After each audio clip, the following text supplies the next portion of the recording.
Welcome in everyone to Flyover Footy on the Big 550 KTRS. My name is Matt Baker. Thank you so much for joining us for this look at the Philadelphia Union against St. Louis City this upcoming weekend. We have an exciting show for you on this edition of Flyover Footy. We've got a big interview with Todd Lewis from the Free Kick out in Philadelphia. He joined me this week to help preview the Philadelphia Union from their side, looking at this revenge match of sorts between Bradley Carnell and Indiana Vassilev against their former team. Before we get into that, though, we're going to look at St. Louis City SC pretty hard. We've got some big storylines to follow. We have news, we have injuries, we have depth chart conversations. One of our favorite things on Flyover Footy is to look at the depth chart, and because of some injuries this week, we have depth chart conversations we need to have. Let's look at St. Louis City SC really quick before we get into that interview with Todd Lewis. It's not just a revenge game for Bradley Carnell and Indiana Vassilev. It's also a revenge game for a handful of City players. There aren't as many City players that played under Bradley Carnell as you might think, though. Surprising to learn, if you look at our roster right now, only Ben Lunt, Joachim Nilsson, Josh Yarrow, Kyle Hebert, Tomas Ostrak, Chris Durkin, Edu Leuven, Akil Watts, and Klaus really played for Bradley Carnell, at least of the players who had minutes and are healthy, who played and saw minutes under Bradley Carnell. It does indicate massive turnover since July 2024, thereabouts, for the club. So that is an interesting storyline to follow on the St. Louis side going up against Bradley Carnell, and who we can expect to see minutes that played for the former head coach and might know his tendencies. On the Philly side, I'm going to get into it pretty heavy with Todd Lewis, but Philly is hurt. They're hurt, and their stars are not going to be available. I go into these, so you'll hear all about that, the specific players. Todd gives his perspective, but we know that Bradley Carnell has had issues when he hasn't had top-quality players available, at least when he was with St. Louis, and so now he has this early test as just his fifth game as a Philadelphia Union head coach in how he's managing this player unavailability. A lot of players are out on international duty. That's the big first and foremost reason. He has a player out on a red card suspension and a couple injuries to deal with as well. We'll go into that here in a little bit in my interview with Todd. But on the City side, we have some injuries of our own to deal with, unfortunately. Roman Berkey, in case you hadn't heard earlier this week, he's expected to be out a month or so with a fracture in his hand. Thankfully, he won't need surgery, and so we're going to be relying on Ben Lunt for a handful of games. And as you saw in the second half of the Seattle game last weekend, Thomas Totland left that game. Unfortunately, he pulled his hamstring during that game, and he is also out for around a month or so. Out our right wing back, who has been one of, if not the most consistent players on the St. Louis roster. Along with that, it's more business as usual. Rasmus Alm still recovering. He's expected to be out at least 1 or 2 more weeks with a hip injury. Joachim Nilsson has returned to training to be a full participant after his cameo appearance last week. So he is back on the path to just getting minutes and getting that fitness back. And Jake Girdwood-Reich and Michael Wenzel were doing isolation work this week, working individually with coaches, while Jay Reed is still on a bike. No real news other than Thomas Totland and Roman Berkey, which is the focal point of what we look to for the St. Louis City roster going into this week.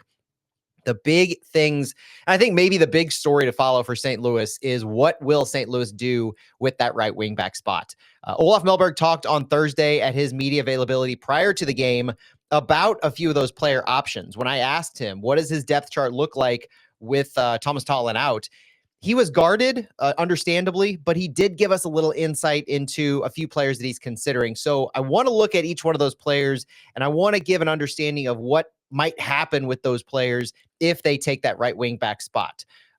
Olaf did talk about balancing personnel and balancing how they take on the game from a tactical point of view. So when you think of what these players slotting in and what these other players kind of filling gaps might look like, there's a balance here about personnel, who's best at this right wing back spot, but also the tactical perspective of what you're looking for out of that right wing back spot at any point in the game state. The first option, and I have 3 options here of what you can expect to see at right wing back. The first one is, I would say, the easiest. It's kind of you plug one player in at right wing back, and that's it. You don't really have to do anything else to the roster. That player is Akil Watts. If you plug Akil Watts in at right wing back, you keep everybody else where they are in the starting 11, or at least any version of the starting 11. All it does essentially is open up room for Tomas Ostrak at central midfield, and it doesn't impact anybody else. You still have Conrad Wallem at left wing back. Your center back looks like Giannis Horn, Henry Kessler, and Kyle Hiebert. You could slide in Timo Baumgartel or Joachim Nilsson in one of those center back spots, but you're consistent with those other backline positions. So Akil Watts, who we did see plug in for Thomas Totland when he had to go exit the game in the second half of Seattle. We've seen Akil Watts play a right back in an attacking role before. So there's a lot that makes sense with Akil Watts. And he's already shown favor to Olaf Melberg. Akil Watts has seen a significant amount of playing time alongside Edu Leuven while Chris Durkin has been out. He even saw an attacking role this past week against Seattle with Durkin and Leuven in the lineup. Akil Watts, we've talked about this before on Flyover, may be the player who has benefited the most by Olaf Melberg coming aboard and seen such a significant rise in his playing time. It's not just a reflection of his individual talent, but it's his versatility and worth on the team and what Olaf likes from him. So Akil Watts, I think that might be my option A in what I look for Olaf Melberg to do. But there's a strong option B, and that's Conrad Wallum. Conrad Wallum has, since coming on loan to St. Louis City SC, been exclusively used at left wing back to start games. Now, he has moved around a little bit in the second half, coming over to the right side or moving more into a midfield role as we've needed him. But when it comes to starting, it's been left wing back. He, in his career, though, has played all up and down the midfield. He's played on the right side. He's a pretty balanced player all over the field. So you can count on him for that quality and versatility.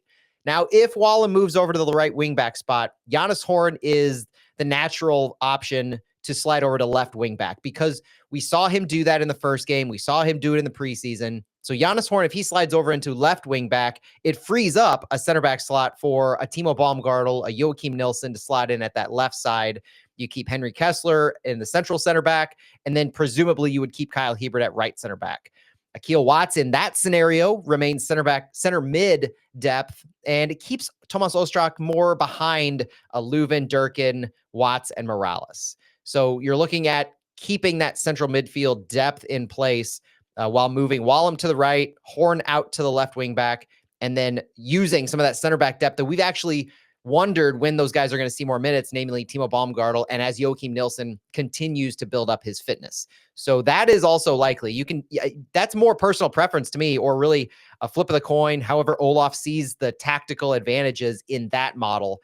Either one of those options I would be comfortable with because of the depth of our center backs, because of the depth of our central midfield group. You're seeing a lot that you like in both of those options, to be quite honest, at least in an option, a second look from Thomas Totland.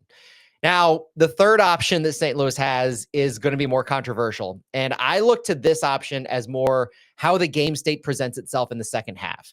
I don't look for this third option to be how we start the game. I don't look for this option to be preferential to those other two. It's more, this could happen in the second half if the game state calls for it. And that's putting Kyle Hiebert out at the right wing back spot. The third player that Olaf Melberg referenced on Thursday at his press conference, because he called out Akil Watts and he called out Conrad Wallum, was taking a center back and moving him outside. And the only center back that we've truly seen move outside to a wing back role in preseason or in the regular season this year under Olaf is Kyle Hiebert. We know Hiebert's versatility. We know his quality is favored by Olaf Melberg. He's rated highly by Melberg. And so to see Hiebert move out to right wing back would be more of a tactical move in response or getting ahead of however the game flow is occurring in the second half. You do that, you have that center back depth that you can take advantage of, defensively sound with Joachim Nilsson, Timo Baumgartel, Henry Kessler, Giannis Horn, and then you might have Conrad Wallum still over on that left side. So don't look for Hiebert to start, in my personal opinion, but look for him as an option depending on how the game calls for it. Now, other storylines to follow in this match. We mentioned the Bradley Carnell, Indiana Vassilev revenge game. We mentioned some of those City injuries, the right wing back spot. But these are two teams that don't particularly want the ball. When I talked to Kyle Hiebert and Olaf Melberg on Thursday, they specifically mentioned they kind of know what they expect. The high pressing, the gegen pressing that we saw, the New York Red Bulls style. Kyle Hiebert mentioned that there shouldn't be any surprises because they know exactly the kind of game that Bradley Carnell likes to run. And so these are two teams that usually will have sub 50% possession, though it is interesting as you see the Philadelphia Union, their average possession this year has hovered around that 50, 51, 52% mark. they're dipping in quality going into this game. So it's a question of dating back to last season when we saw what happened to a Bradley Carnell team in St. Louis that didn't have quality as the summer months progressed. Will we see that type of a situation occur for the Philadelphia Union where they've been successful? They won their first 3 in a row to start the season before losing to Nashville last week. But as they have a dip in quality for their overall availability, will that impact the game plan Carnell tries to run, his willingness or desire to possess the ball at all? And how will Olaf work against that? Because that's another thing that I asked Olaf on Thursday is you have a team like Bradley Carnell that wants to press, that they want to get high up on the field and attack you defensively. Will you work on playing the ball out of the back, improving the quality of touch you have on the ball like you've spoken about in this kind of an instance where you know the opposition is going to be in your defensive third trying to take the ball back?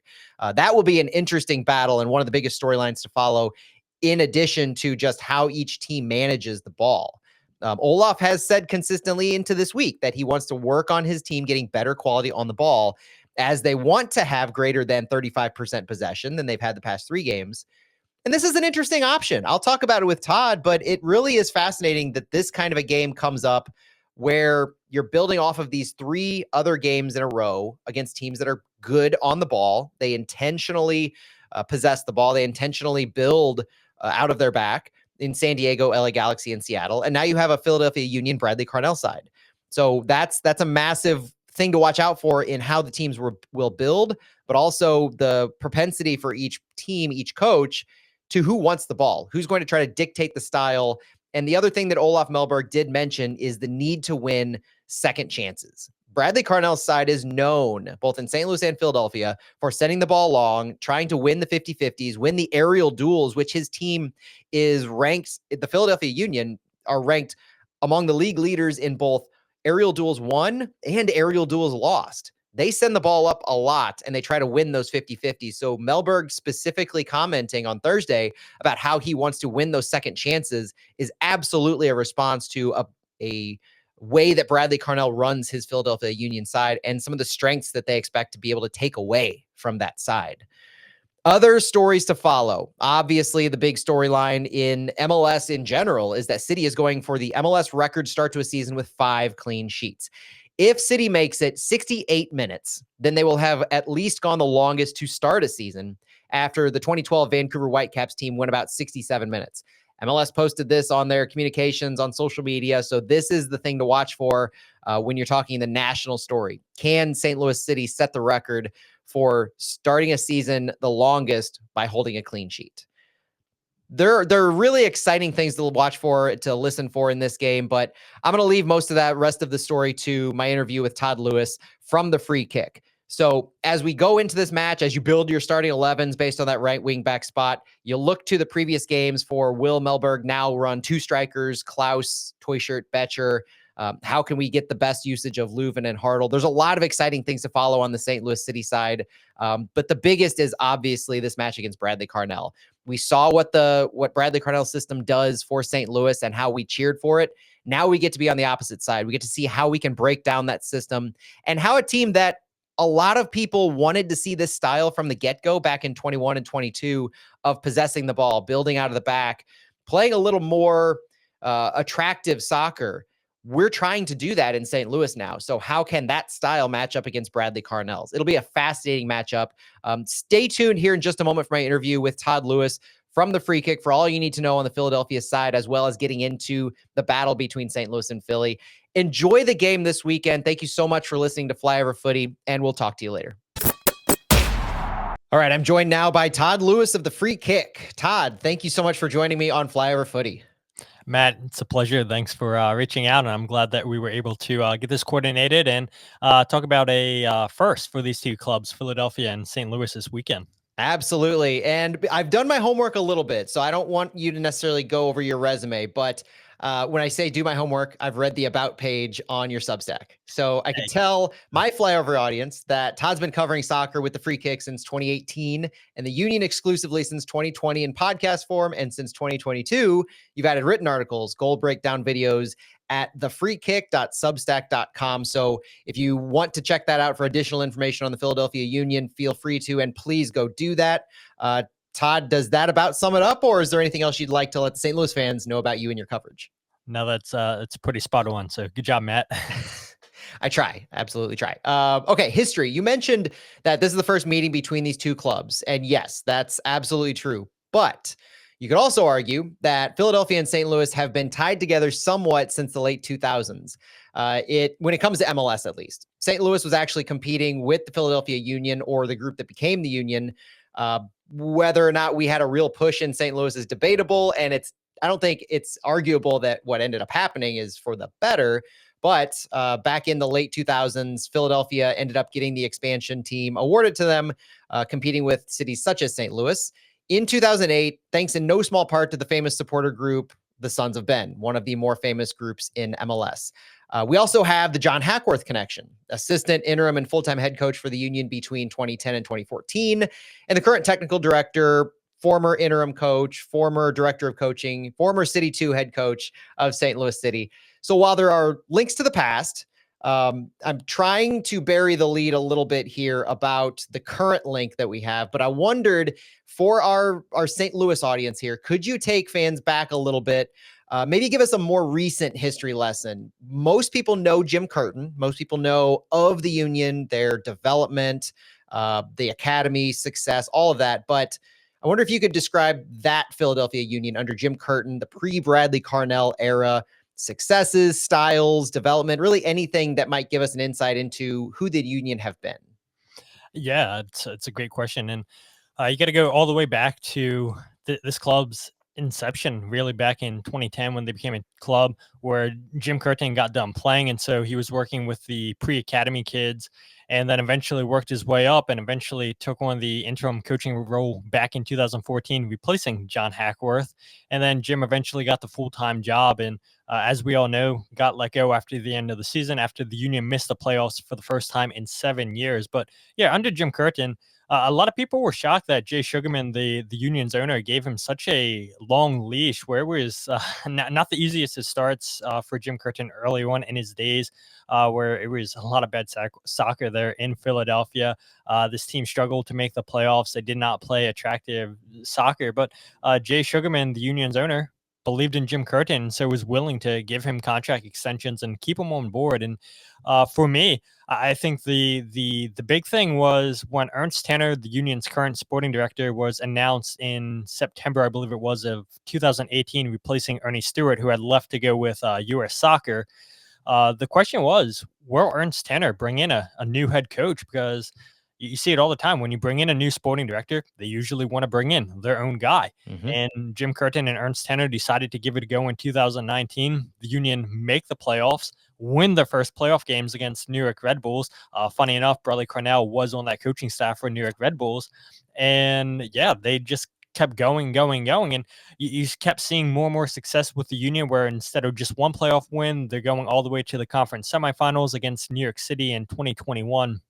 And losing that game because I think 10 or 11 players had COVID, and that was during the weird COVID year where, yeah, the Union were missing a lot of key guys, and they were actually leading in that game 2-1-0, and eventually gave up 2 late goals and lost to New York City 2-1. Then 2022, I think we all remember that final against LAFC, that crazy final, back and forth scoring. Gareth Bale, unfortunately, breaking the hearts of Philadelphia Union fans. But yeah, just Jim Curtin and Ernst Tanner, they, to their credit, they decided to give it a go from 2019 all the way up until their dismissal. And Ernst Tanner decided to go in a different direction because the Union had missed out on the playoffs, like I had said. And what's weird about that whole situation is because in 2023, the year prior, the Union came out and said that Jim Curtin was signing a new contract extension through 26 with the World Cup coming to Philadelphia.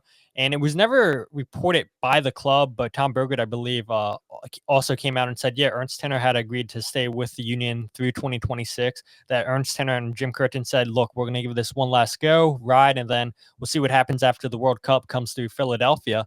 And a year after that contract extension, the Union let go of Jim Curtin. But yeah, under Ernst Tanner, this team has made the playoffs all but of last season. And yeah, it's just been playoff success, winning one game, two games, and then making the MLS Cup final in 2022. And so, yeah, this franchise has completely changed over once Ernst Tanner took over for Ernie Stewart. But Jim Curtin has to be a big part of that. Just uh, going away from his 4-2-3-1 playing style and going more towards the 4-4-2 diamond pressing style that Ernst Tanner wanted this club to play. Now they play a 4-2-2 under Bradley Carnell, still pressing, but I would argue a little bit more pressing than what the Union had done in the last couple seasons. And that seems like an awful big pivot away from Jim Curtin with so much success. And I remember, at least in St. Louis, but also the soccer world at large in the US, being rather shocked at that move. Now, I don't recall the contract extension, but that's a different layer on top of it.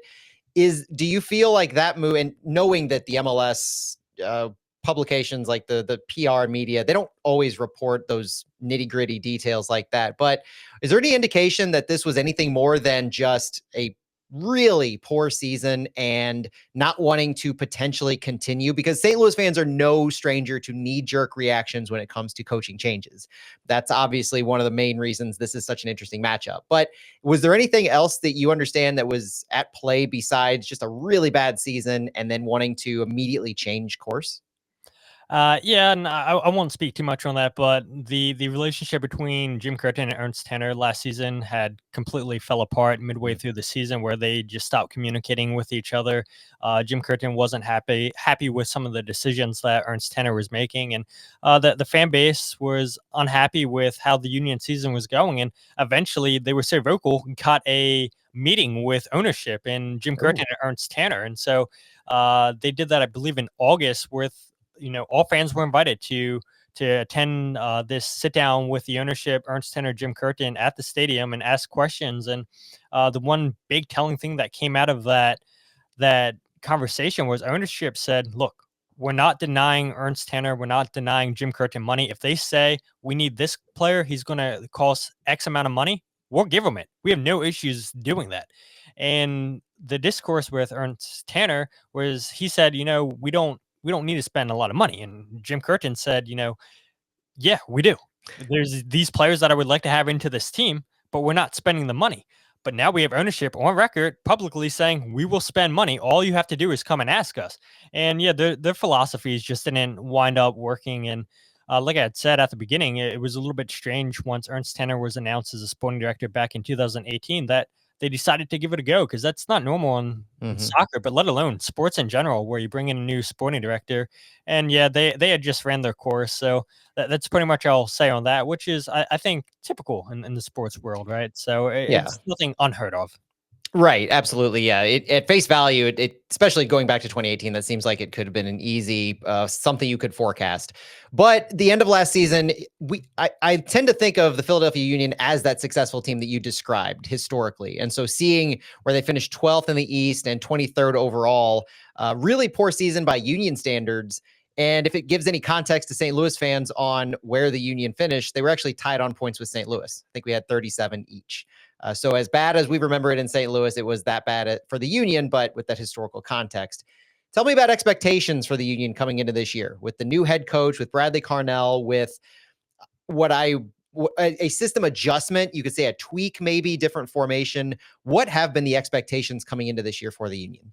Well, I think if you paid attention to what the MLS pundits said, they all projected that the Union would finish in 12th place. I think that was the average voting in that. So I think media, whether it be full-time people or people that freelance, a lot of people in that media room thought that the Union were going to be a pretty poor team this season. They moved on from Julian Kranza, Jose Martinez, Jack Elliott, Leon Flock, some key players to the last season squad and years prior. And so people had been calling for there to be a change for quite some time, because the Union decided to run it back, the same roster, I think 3 years in a row. And that's a pretty long time in the sport of soccer to keep giving the same team a chance after chance. And it eventually ran its course, and Ernst Tanner said, enough's enough. We're going to start moving on to some of these pieces. So the expectations were always the Union were going to be active. They needed to be active this January transfer window.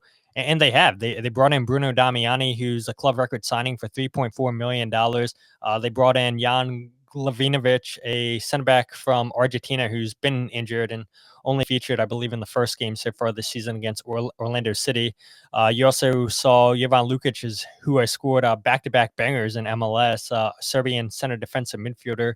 Danley John Jock, I would classify in that group too, because the Union brought him in to be kind of that Jose Martinez replacement in August of last season. And so Danley finally got a full preseason with the Union this season. And so a lot of key players had left, a lot of key additions were made, but yeah, it's typical Ernst Tanner signings, players that nobody's ever heard about, which doesn't necessarily mean that they're going to be bad players. It's just there's not a lot of data, not a lot of film on these guys. And so knowing that, it's like, okay, you can see that this could take some time for Bradley Carnell. Ernst Tanner had made it clear at the end of the season that we want to get back to our style. Our style is high pressing. And that's exactly what you get with Bradley Carnell. They also wanted to give new players, homegrown players, a chance. Ernst Tanner and Jim Curtin did a good job bringing guys up through the academy. Jack McGlynn, Nathan Harriel, Quinn Sullivan, a lot of key players for the Union squad the last couple of seasons, but Ernst Tanner won it more. And what's interesting about that is every time you would ask players in the locker room last season after games, do you feel like you need more players? They would say, absolutely. We can't rely on these young homegrown players. No offense to them, but they're not seasoned veterans, and we need those players in the locker room. Ernst Tanner comes out and says the complete opposite, that we need to give homegrowns even more chance than what we've done in years past. And you bring in Bradley Carnell, who's not afraid to play the young guys. Frankie Westfield's a good example of that this season. Made his Union debut against Orlando City and played in all 4 games now to start the year. And the expectations, I think, for many would be, this is going to be a team that's probably around the 9-10 seed, barely get into the playoffs. For me personally, I said 7-8. But yeah, I mean, so far they've surpassed all expectations, starting the season 3-0, and then obviously losing to Nashville this past weekend. So it sounds like there are honestly a lot of similarities between St. Louis and Philadelphia in some of the underlying mindsets of not just how to build a roster, but we have a lot of familiarity with Bradley Carnell's penchant in playing the youngsters, giving minutes to players who, whether or not he had the available talent or not. So there's a lot of truth, I think, ringing in the St. Louis fan base ears when we hear you describe what Bradley Carnell or what Ernst Tanner might be wanting to do. But I think this is the story of the match, at least from the St. Louis side for sure. I'm not sure how much the Union side is putting an emphasis on your current head coach playing his former team, given how different St. Louis is. And on Tuesday, when I talked to Olaf Melberg, head coach for St. Louis City, he downplayed the work and the going up against Bradley Carnell and Henry Kessler as well. I talked to him, a center back for City. He didn't even play for Bradley Carnell, and that got us thinking, there are a lot of players on this City side who didn't play for Bradley Carnell, kind of highlighting the turnover that St. Louis had. But on the Union side, and knowing that you've obviously had the news for a while on Bradley Carnell, he's had a few games under his belt. What were the initial expectations about Bradley Carnell?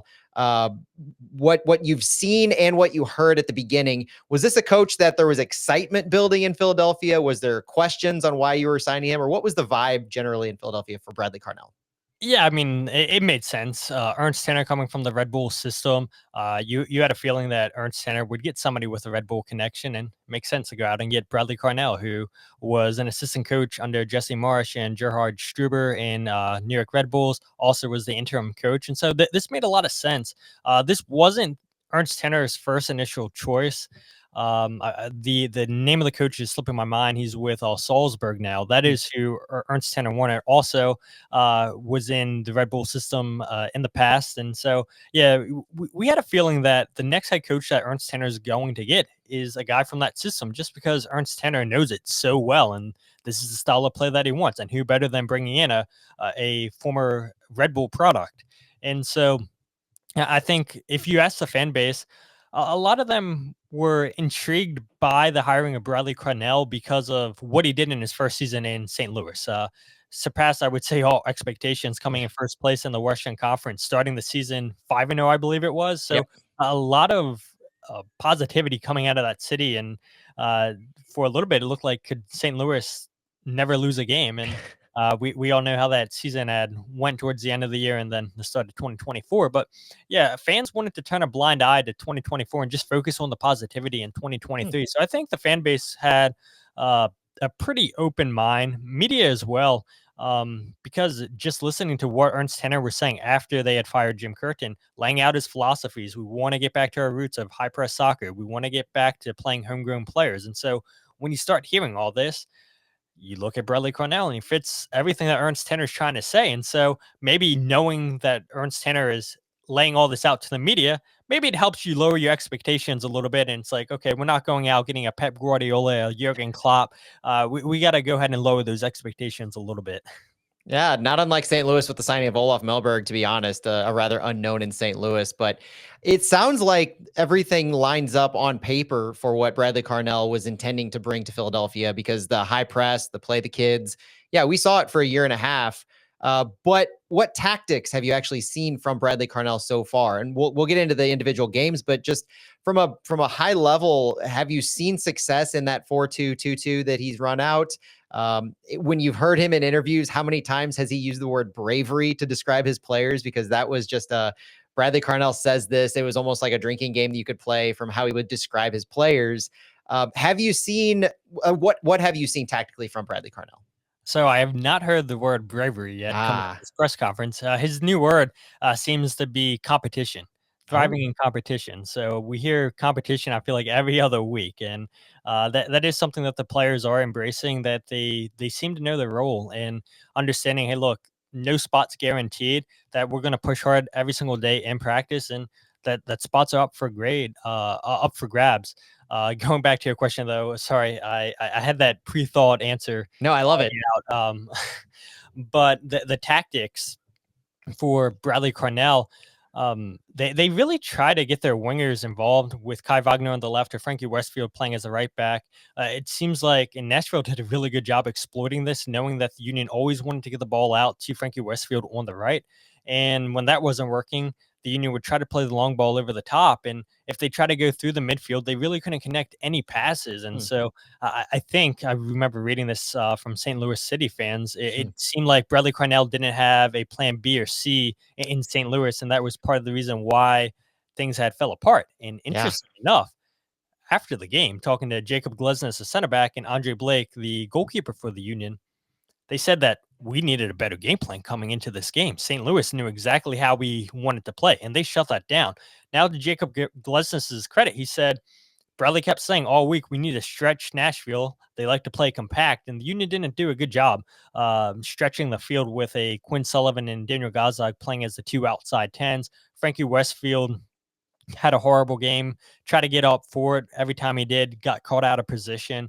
Jacob Glesnes at fault for all three goals. But yeah, I mean, the prior three games, it was always get Jacob Blessis on the ball, spring the ball outright right to Frankie Westfield. Sometimes get Jovan Lukic in the middle on the ball, and then he would be the playmaker. And so when the Union tried to play that way against Nashville, it seemed like they had got found out.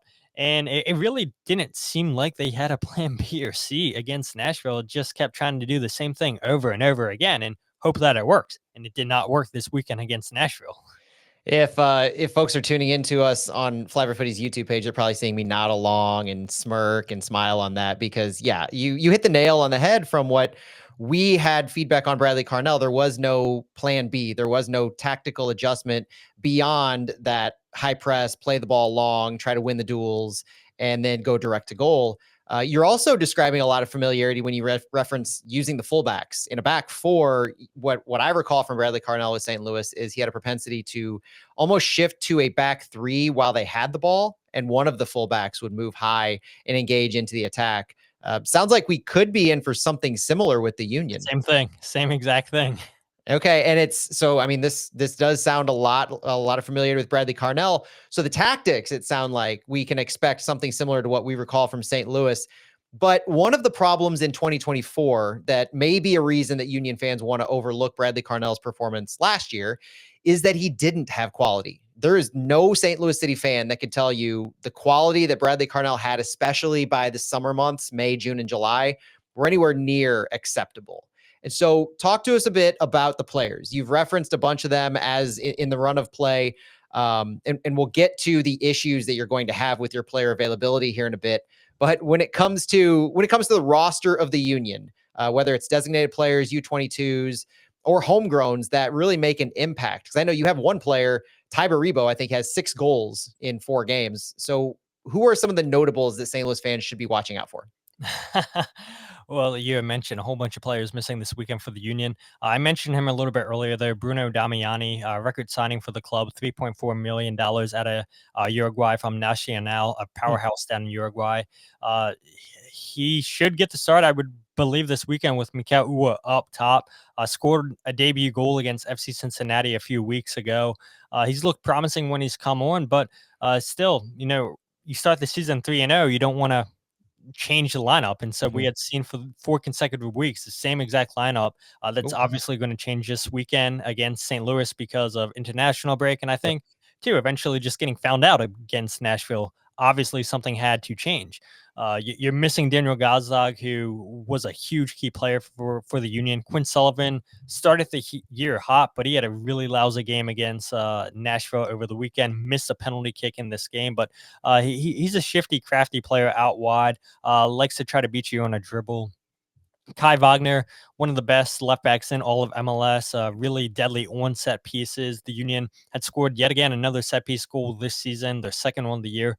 Last year, they led all of MLS in set piece goals with 19. So, yeah, I would expect the Union to take advantage of set pieces. But yeah, there's just so many key players on this team missing because of international break. And so if I can't say one of those guys because they're obviously not playing, I would say a Kai Wagner, a Bruno Damiani, and a Quinn Sullivan.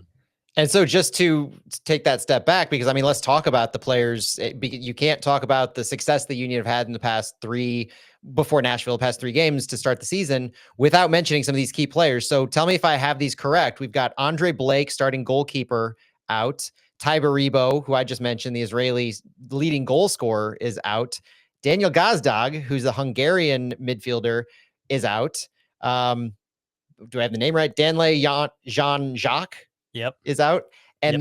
then Jesus Bueno, Yep. Venezuela, is out. So we've got 5. Are these key players? I know the first 3 are absolutely vital players, but are these 5 starting players missing? Yeah, Danley John Joxa started too. He's one of the 2 6s with Jovan Lukic, so that's Mhm. going to be a massive hole. And so, okay, when you look at Danley leaving, you would automatically think Jesus Bueno is going to be the next guy up. But the crazy thing with that is he finally gets called up to Venezuela and he's not even playing in Philadelphia. And I know Venezuela has a little bit of injury concerns themselves, so that may be part of the reason why he got caught up. Hmm. But now your depth starts to get a little bit questioned. And I would argue if everybody's here, this is probably the deepest team that the Union have had in quite some time. And I'll be curious to see exactly where Bradley Carnell plugs in Indiana Vassilev. Will it Hmm. be as one of those 10s? Will it be as a 6? I know he can play in multiple positions. So, yeah, I'll be curious to see exactly where Indy fits into the starting lineup. I'd be shocked if he doesn't start against his former team. But yeah, you mentioned those players. Frankie Westfield's been the starting right back in the first 4 games, young homegrown player. He got caught up to the USU 20s. Nathan Harriel, who is the typical right back, he's coming back from a thigh injury. Played a little bit against Nashville over the weekend. Played a full 90 minutes the previous week with Union 2. And so, yeah, hopefully Nathan's 90 minutes fit because the Union are going to need him. You also are going to be missing Atawetu Makanya, who picked up a red card. Yeah. Stupid play towards the end of the game. Picks up the ball, throws it at Jacob Schaufelberg's face. It's like, what are you doing, dude? Jan Glavinovic, sorry, the Argentine center back I mentioned a little bit ago, he's nursing a hamstring injury, and he's only played 20 minutes, I believe it was, against Orlando City at the first game of the season. Bradley Carnell's been saying the last couple of weeks, if we needed him, he could play. We'll Mm. see exactly where he's at fitness wise. But if he can't play in 90 minutes, what do you do center backs now? You don't have Makanya. Neil Pierre, who's supposed to be that 4th center back for the Union, got caught up with the U.S. U18s. Nathan Harriel, we've seen play as a center back in the past. He's a natural right back.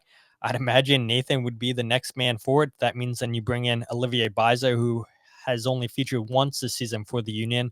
He's been the backup right back for Nathan Harriel, but now he's seen as probably the 3rd right back on this roster just because of how well Frankie Westfield's been playing.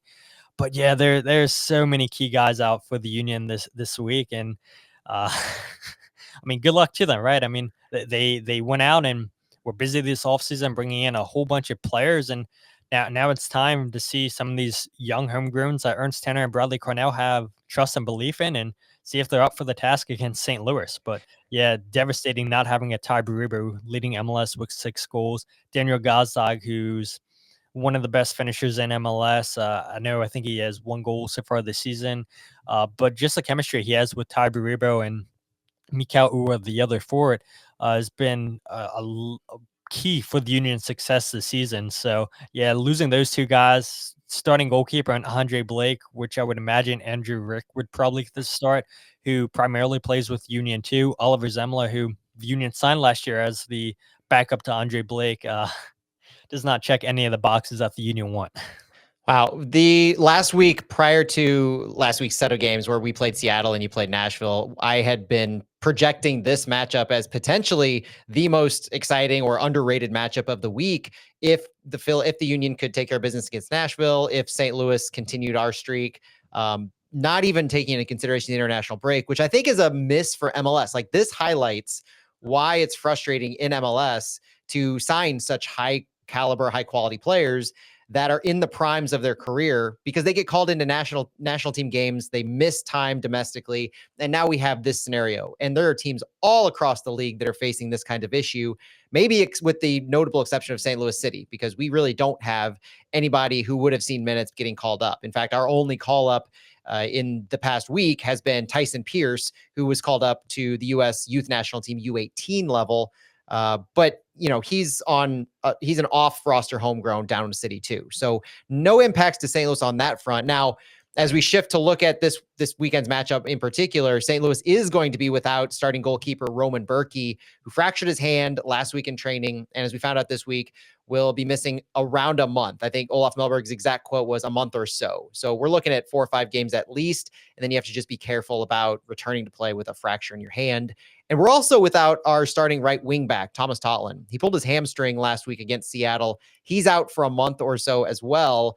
And so that changes things from the St. Louis side, where the defensive powerhouse on St. Louis City coming into this matchup, not having conceded a goal through 4 games, looking to set the MLS record for that, now has to do it without their starting goalkeeper and one of their most stalwart defenders in Thomas Totland, who had been just the guy, one of the, I think as far as minutes go, he's no doubt top 5, maybe top 3 as far as St. Louis City goes.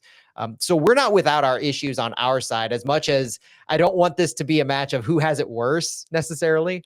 But it does kind of bring things down a little bit and kind of open things up a little bit more. So one thing that I'm curious at is, of the guys that we're playing, maybe, and I know this might be a difficult question because looking at the last 4 matches, the 3 wins especially, so many key contributors are going to be missing time.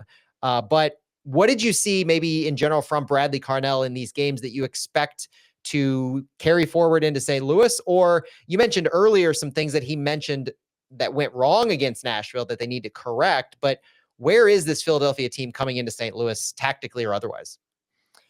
Yeah, I mean, a lot of key players are missing for the Union, and I would expect the same, right? It's going to be the same philosophy: press, press, press, and long balls up top, and just really just try to win the ball back in St. Louis's half. I don't see Bradley Carnell getting away from that system.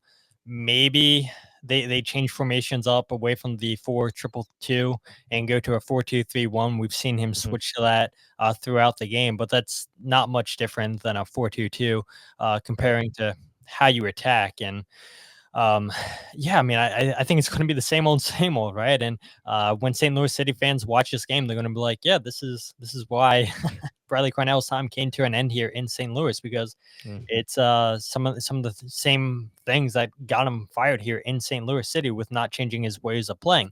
But on the flip side, I think that makes the Union fans happy, knowing that they theoretically on paper have a deeper team than St. Louis did, than Bradley Carnell did in St. Louis. But that's a moot point because you're missing Right. you guys this weekend. So yeah, I mean, I wouldn't really expect too much changes from Bradley Carnell in terms of tactics for the way that the Union play. Maybe a change in formation, but like I said, I mean, the 4-2-3-1 pretty much plays the same as a 4-2-2 formation. So, yeah, I think it's just going to be the same old high press, try to win the ball back and try to get quick chances. And I would expect nothing less. When I look back at the past few games, it looks like Bradley Carnell in the second half, which was kind of a notable thing, not just the inability to change gears, find a plan B, but it was his sub timing. Have you noticed in general that Bradley Carnell has been more open to making changes in the second half in that 60 to 65-minute range, trying to get out in front of his opponents?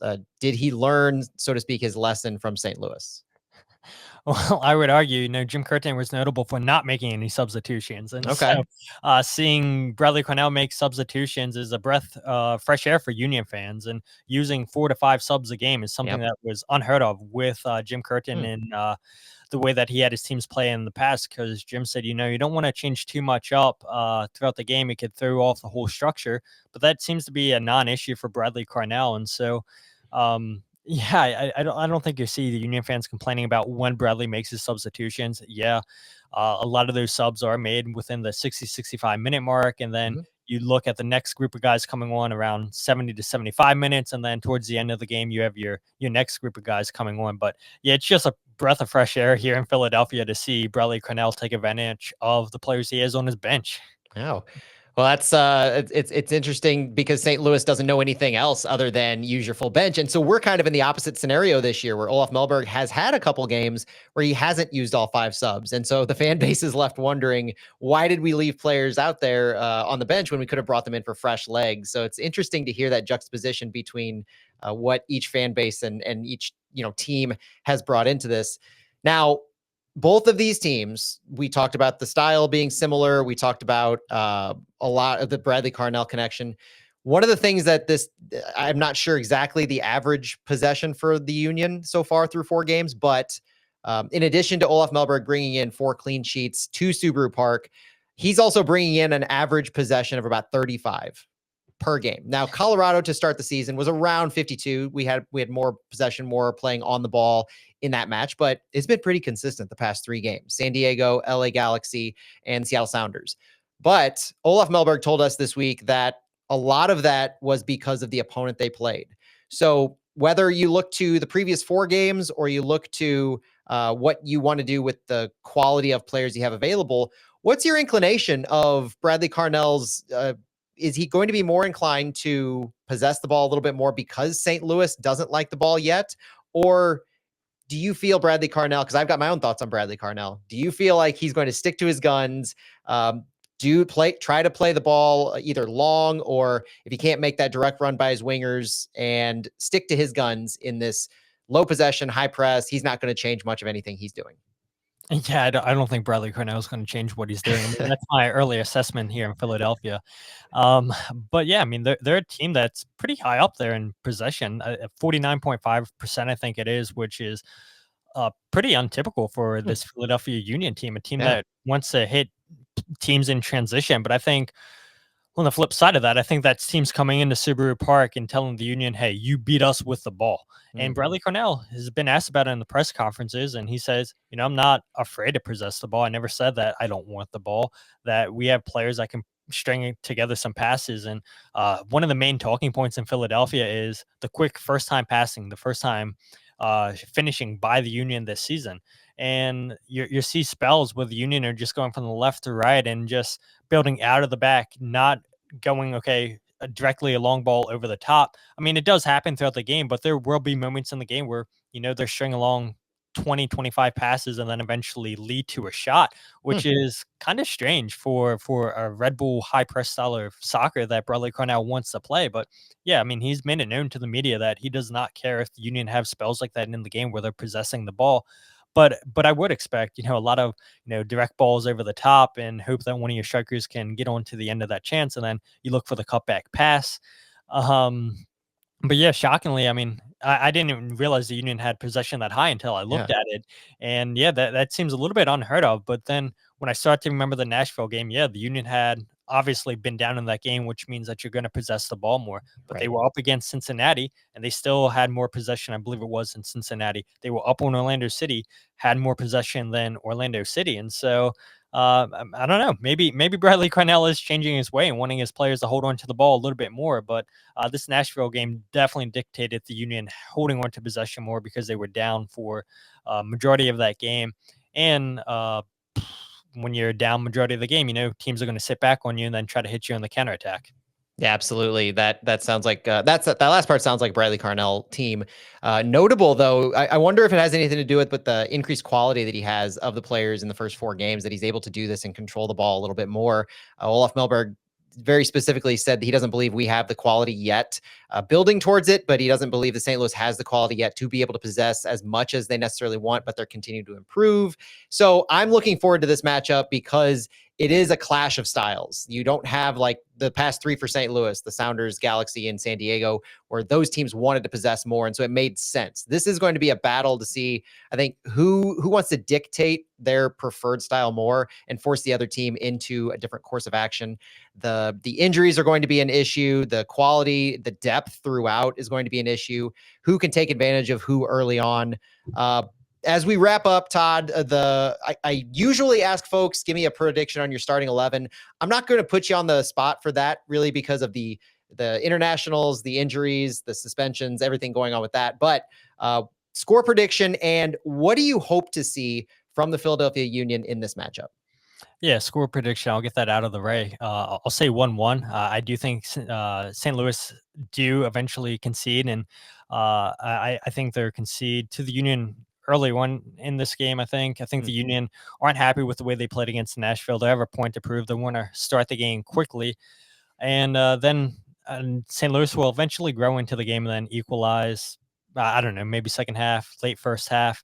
One thing that was concerning for the Union is they gave up a goal so late against Nashville in the 44th minute this past weekend. And Bradley Carnell said, when that happens, your game plan goes completely out of the window, which I agree with 100%. You never want to concede a goal that late. Now you change up your talk in the locker room, maybe what you were thinking tactically, because now you're chasing the game. And so this was the first time this season that the Union went into the half trailing 2-1. And they didn't really seem to have too much of a game plan for Nashville once they came out of the halftime. They had a huge chance with Daniel Gazdag to equalize, and he tried to get too cute with the ball. And then a potential penalty shout with Daniel Lovitz on Quinn Sullivan. Union don't get the penalty there, but they really came out of the second half flat, didn't create a ton of chances. And yeah, I do wonder if that's going to be more so the same if the Union go into the half trailing to St. Louis in this game. But I do think the Union do have enough quality out there. Bruno Damiani, Mikal Uhre usually shines when the pressure is on him to be the guy. And so, yeah, I think those two guys need to have a big game. They will have a big game for the Union. I'm curious to see how Indiana Vassilev plays against his former club. Yep. I talked to him on Saturday, and he said, I'm not thinking too much about St. Louis because I talked to him before the Nashville game. And so he was focusing on the Nashville game. So it totally makes sense why he said that. And I asked him, I was like, do you feel like you have a point to prove that you got traded from St. Louis? And he said, no, not necessarily. But yeah, I do think that this game against St. Louis, I think he will be playing with a little bit more of a pep in his step to go out there and prove a point that, hey, look, I'm still a quality player. And yeah, so many quality guys. But I could also see Andrew Rick. He's an inexperienced goalkeeper, played a couple times last year for the Union. Oliver Zemlev, he plays the net for the Union. Oh, it could potentially be 3-1, 3-0 for St. Louis City. Not a great goalkeeper at all. But same thing could potentially be said with Andrew Rick just because he's so inexperienced. And so if I'm Nashville, I'm testing whatever goalkeepers in the net for the Union this past weekend, whether it's long-range shots inside the 18-yard box. It's like, yeah, test them. Why not test them? And especially at the center back, if you don't have Glavinovic play because he's not 90 minutes fit. If you have Nathan Harriel filling in as a center back, there's a lot of areas where this St. Louis team could take advantage of and potentially cause a upset. And I don't know how much of an upset it would be with the Union missing so many players. Yeah. But yeah, I'll stick to my prediction of 1-1.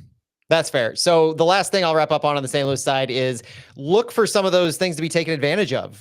Todd mentioned the inexperienced goalkeepers. So as St. Louis fans are no stranger to seeing Chris Durkin take prospective shots from 25, 30 yards out, maybe you see a few more of those, and you understand why he might be wanting to might be willing to go for those kinds of shots because of the types of keepers that maybe Philadelphia has at their disposal. On the St. Louis side also, it's going to be interesting to follow our lineup because the depth chart might get a little more interesting with Thomas Totland out.